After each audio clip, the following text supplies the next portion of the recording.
Here's a rundown of the key points from Quiz 7. So the first question about Alexander, part of this is obvious. Almost everybody says the main point here, which is that Alexander does not designate an heir. But actually, what's important about this is why Alexander doesn't designate an heir. The main factor here is that Alexander is young and dies unexpectedly. And so he's not at a point where he's thinking about succession. He's still in the process of creating, this kingdom of Asia that he's in the process of building. He's still in the first phase of creating this vision that he has. And so he's not thinking at this moment about succession necessarily, except in the long term, which is to say that he has a child on the way, which he expects to take after him in the next generation, just as he is arranging for all of these marriages and looking forward to the next generation among all the people around him that combine the accomplishments of the Greeks and the heritage and richness of culture of the East. And so this is the first part. He has a his succession is well in the future in terms of the son that he has coming to him. The second factor here is that his amongst his generals, it's not simply that they're all ambitious and are ready to fight each other, but they're all at an equal level. They're all equally strong and determined, and so there's no clear one amongst them who is likely to be a successor. Each of them has come to this point as a strong and powerful general, and each of them has the intent to continue being so. So they're all at the same level. There's no natural obvious choice amongst them, and Alexander has been making use of all of them to ensure that there are no favorites, to ensure that they keep all of them keep pushing their ambition in the direction of loyalty for him. Another factor here is that he had a protege who had died, Hephaestion.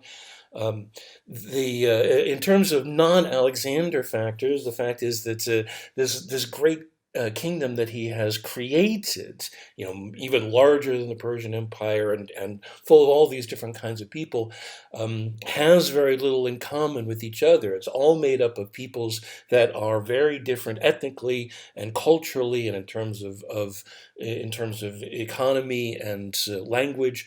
And so this is something that took a good deal of time to create a stable system under the Persians. Alexander has not had the opportunity to create anything that binds all these people together and to develop the mystique of a great king or anything other than this that creates a common identity. And so at this point it is more natural, combined with the rivalries of the generals, for this great kingdom to break apart. Now, the fact is that Alexander's empire, is described as having thus come to a very abrupt end in a very short period of time. Alexander, spends only a few years building this and then falls apart. Seems like a failure, but Alexander's intent was not to create a vast political empire. Alexander's intent was to create a synthesis of culture, the result of which is the Hellenistic era that spreads all through the Eastern Mediterranean, once absorbed by the Romans, becomes, the entire, tricontinental world around the Mediterranean. And in this, he is successful. And so this is something that you want to bear in mind when thinking about Alexander and his legacy. He dies suddenly, and it breaks apart into different empires. But what he creates is not political empire, but the Hellenistic world. How do the Ptolemies act like pharaohs? The Ptolemies make an effort to present themselves as pharaohs. They use the trappings of pharaohs, including their rituals and their accoutrements.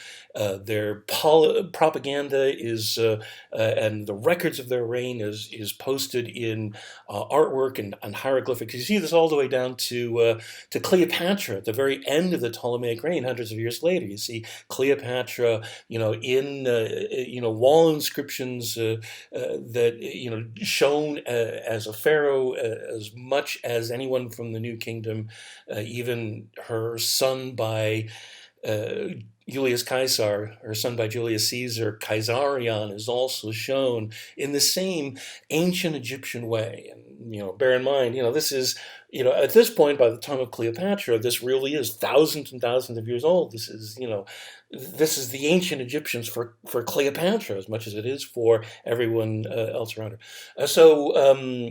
They present themselves in this way and undertake rituals, the observation of religious expectations, which includes incestuous marriage, which is part of the religious tradition of creating the pharaoh, everything that is necessary for the Ptolemaic rule to be legitimate culturally and religiously.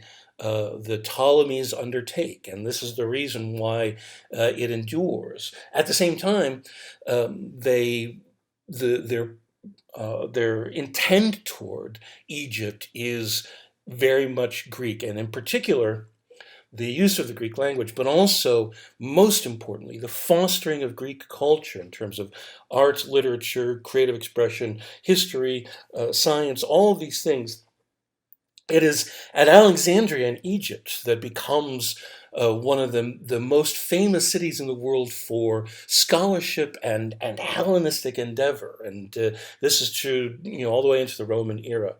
Egypt is very much a hotbed of Hellenistic thought and very much a part of the cosmopolitan world of the Eastern Mediterranean, linking together all these lands that Alexander's brought into this new sense of what it means to be human and how it is to create knowledge and how citizens interact with each other. Now that you've read the whole thing, what is clouds about? Okay, so here, this is what I want to talk about. So, first of all, what is clouds about? There are a lot of things that can be said in terms of this. The main arguments, the main points that Aristophanes is trying to talk about is that Athenians are embracing new knowledge and new gods, which is taking them directly into moral chaos and the immediate degradation of Athens. This is what Aristophanes is attacking is moral relativism, the idea that morality is whatever you can convince people of. Morality, truth, right and wrong. The most important things in Athens at this moment, because the Athenians had become aware that mortals have responsibility for justice and for right and wrong. They can't rely on the gods for this. The gods have their own agenda. The gods are capricious. The gods act on their own instincts. The Athenians have become aware during this period that they must embrace and take responsibility for what is right and wrong, for what is just. But what is that? There's two possibilities. One is that what is right and wrong is what everybody agrees that it is. That's nomos. The alternative is that what is right and wrong is absolute and unchangeable. It's an inherent part of the universe and beyond the questioning of any mortal or any god. That's Pisces. And so both of these are new ways of thinking about justice and right and wrong that are denying tradition and the revelation of the gods. Aristophanes hates both of these things. He is primarily targeting the people that teach nomos, the people that teach the ability to convince other people of what you think is right and wrong. And what the sophists do is teach the ability to argue any point of view, regardless of its justice, regardless of its truth, because once people believe it, then it becomes the truth. And so the model for this in the play is Strepsiades has these debts that have incurred, and instead of honorably paying these debts, he seeks to convince his creditors that they are not to be paid. He seeks to use falseness to shed his own responsibility. And the second whammy for this is that these debts have been incurred because Athens is becoming morally degraded because of this, and Phidippides has no moral capacity. Athens is being lost from the space of one generation to the next. So this is extremely urgent. It's happening rapidly. Athens is about to be lost. Athenians must act to protect their tradition and their gods. They must fight back against these kinds of new knowledge. And so he targets the sophists and makes them as ridiculous and as unworthy and covered in shit as he possibly can in order to turn the Athenians against him, in order to call the Athenians to arms. So this is Aristophanes embracing the idea of old knowledge, of tradition, and of reverence to the gods, which is what makes Athens strong, and attacking the sophists who turn their backs against the gods and tradition by teaching all of this ridiculous stuff that is shown in these very silly conversations in the middle of the play. And he's also attacking the absolutists, the people that believe in absolute truth, because that's also beyond the will of the gods. And so it's therefore also turning its back on the gods and tradition. And so he is targeting the philosophers who argue for absolute truth, the opposite of nomos.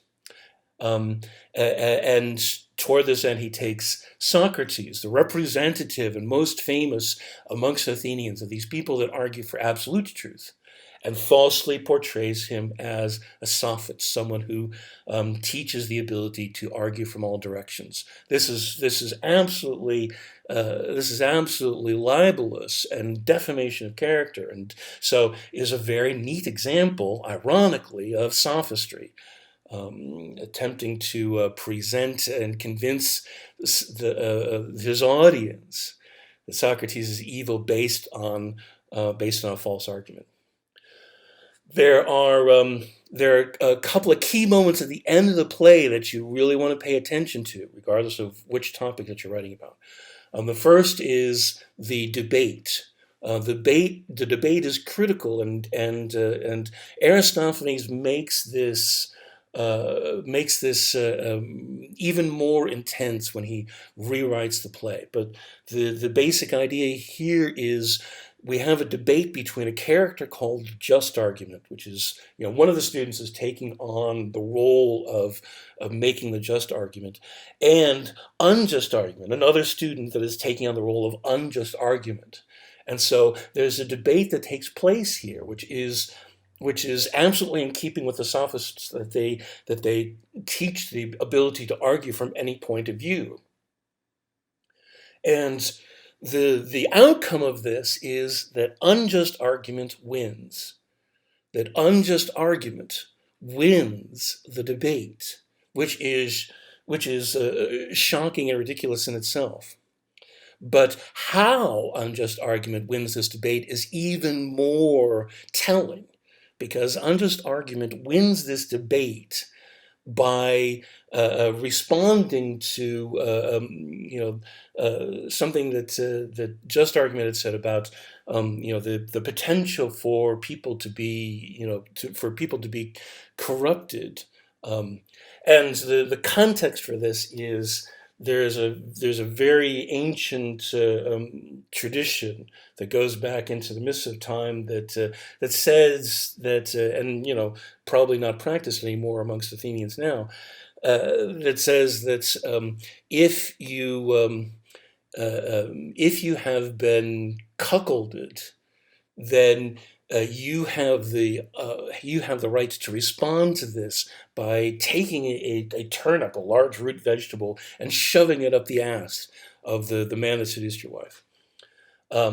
And this is referred to, euphemistically as being wide-assed, as having your ass opened up in this way. So when Unjust Argument responds to this remark from Just Argument, his response is, well, look out at the audience. It's already happening. He's pointing to the members of the audience.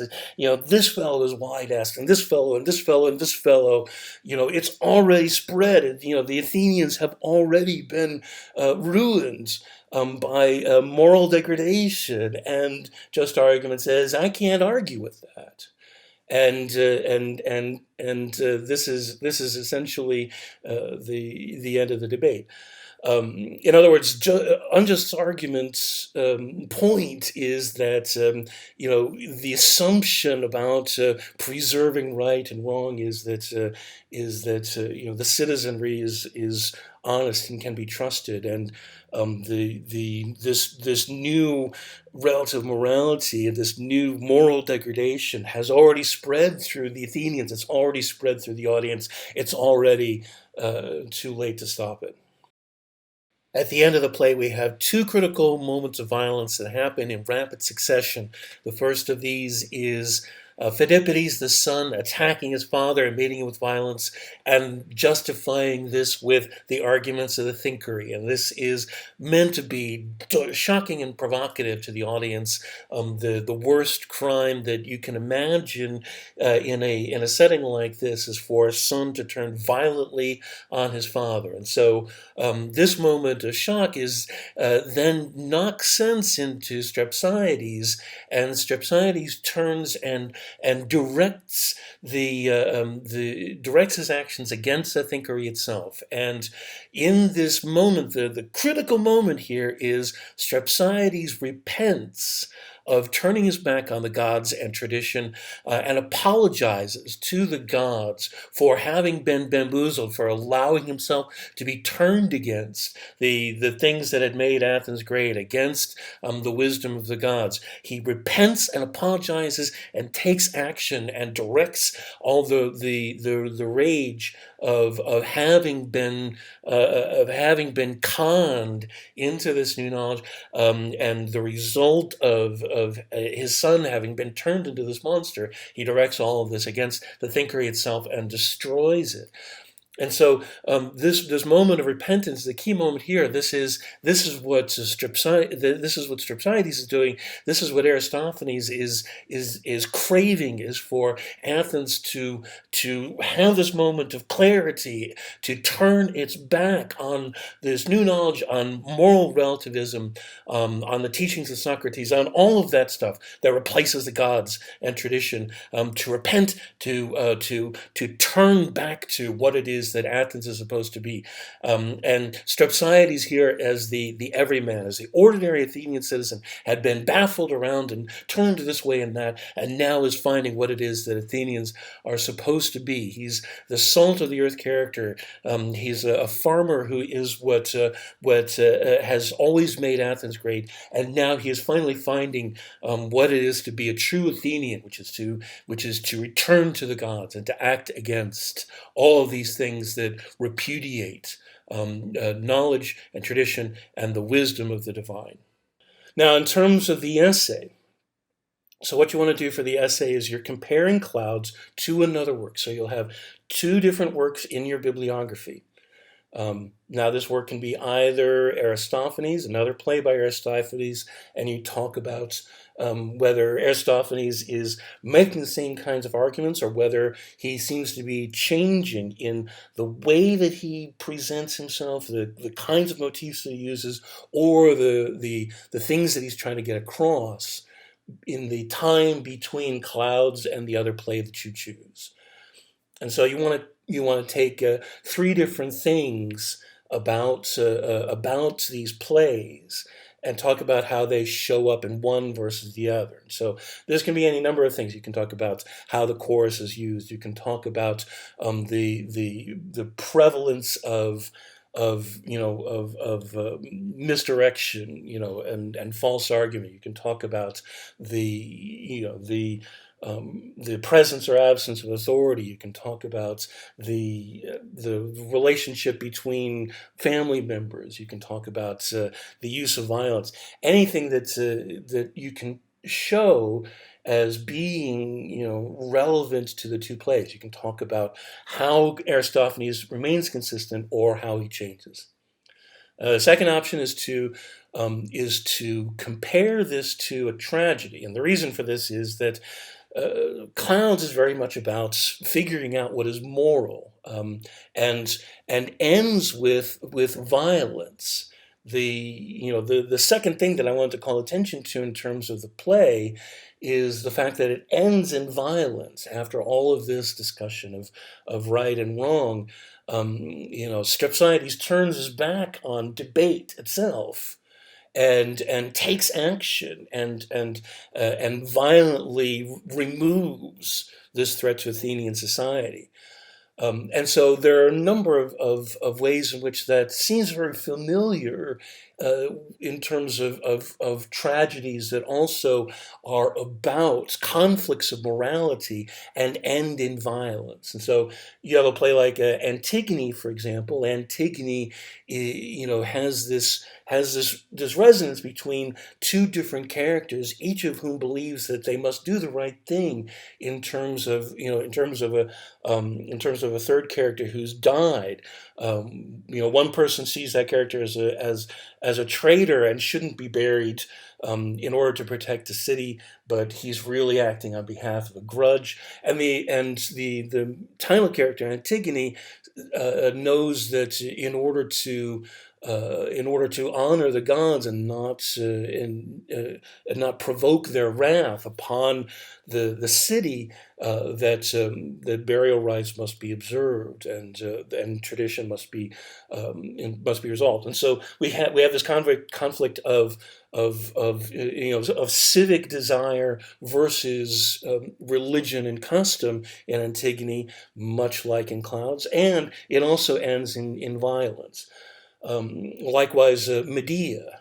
Medea, has a conflict between two different characters, each of whom are betrayed by the other, and each of whom acts in petty ways that ultimately ends in violence that is justified by the play, much like the violence that ends Clouds is justified by the play. And so there are a number of other possibilities, but the idea here is to talk about how these two plays present the problem of figuring out what is moral, and how that relates to the choices of an individual versus the collective needs of society, which is part of the problem of figuring out what is right and wrong. And how the use of violence, seems like a betrayal to a reasonable discourse, and yet is the resolution in tragedies as well as in Clouds. What is up with that? How does that relate to determining what is moral? How is it that this violence is justified in the context of figuring out what is right and wrong for the community? Your third option is to talk about Socrates as presented in Clouds, the false Socrates as presented in Clouds, and compare him to the Socrates that is presented in the works of Plato, Plato being Socrates' student. So here, the vital thing to bear in mind, it says this in the syllabus, is that the Socrates in Clouds is skewed as the result of Aristophanes' need to tear down Socrates. The Socrates in Plato is also equally skewed. It is the result of Plato's need to build up Socrates, and this is after Socrates has been killed, has been executed for irreligion and corruption of youth. And part of what makes that possible is Clouds itself. The damage to Socrates' reputation amongst the elite ultimately leads to him being one of the scapegoats of the Peloponnesian War. And so the point is, the Plato version is not the truth, and the Clouds is the false. Both of them are skewed, biased representations of a real Socrates that we can't get at all. And so what you want to talk about is how these these two fictional Socrateses are portrayed and take particular aspects. How he talks about religion, how he talks about morality, how he talks about the way to think about right and wrong in tradition. Take particular specific aspects of what he talks about in whichever work of Plato that you use. The most prevalent choice is Apology, because it shows Socrates speaking directly before his execution, and he talks about the things that led to his accusations and trial. But you can also use Crito, which shows the actual lead up to the execution itself. You can use any work by Plato, because most of the works by Plato that show Socrates, the Socratic dialogues, has Socrates making arguments about what is right and wrong and how this relates to tradition, how this relates to the gods, and so forth. So take three different moments from clouds, and compare it to what the Plato Socrates says in that fictional version of what the praiseworthy Socrates is like, and talk about how Socrates is being used to make a point by Aristophanes, how Socrates is being used to make a point by Plato, what those points are, and how they relate to the world of Athens, and why the Athenians chose to see Socrates as a threat. City-state of Pergamum was known for all the following except a diet made mostly of onions. All those other things, including the invention of parchment and the relationship with the Romans and everything, all that stuff is true except for the onions. In your opinion, what are some of the reasons the Seleucid Empire was so warlike? So part of this is, you remember back, we had a similar question about the Assyrians, and the Seleucid Empire occupies some of the same territory. In other words, the Seleucid Empire has potentially hostile neighbors around it, and needs to find itself to be ready at all times accordingly. But it is also aggressively expansionistic. The main factor here is that Seleucus and his successors feel the need to measure up to Alexander. They're ruling over the territory that is the heart of Alexander's kingdom of Asia, including Babylon at the center, as well as all these supporting cities. And so they're ruling over this territory is so identified with Alexander himself. They wanted to show that they were continuous with this, partly for the strength of their empire, to show that strength and continuity to their subject peoples and to their enemies, and partly for the Seleucid rulers themselves to measure up to Alexander. And so toward this end, they shift the empire itself, the territory that they rule of, more in a militaristic fashion. And so over the first couple of generations of the Seleucid Empire, it becomes more characteristically militarized. The presence of the military and the appeal of going into the military, and the benefits and privileges that are attained by soldiers and officers and so forth, and the wars that are undertaken in order to show the strength of the military and their capability, all that leads to a presence and role of the military in Seleucid society, which is more heightened and more prevalent than it is in the other Hellenistic monarchies. And that's the end of the quiz. Email me with any questions.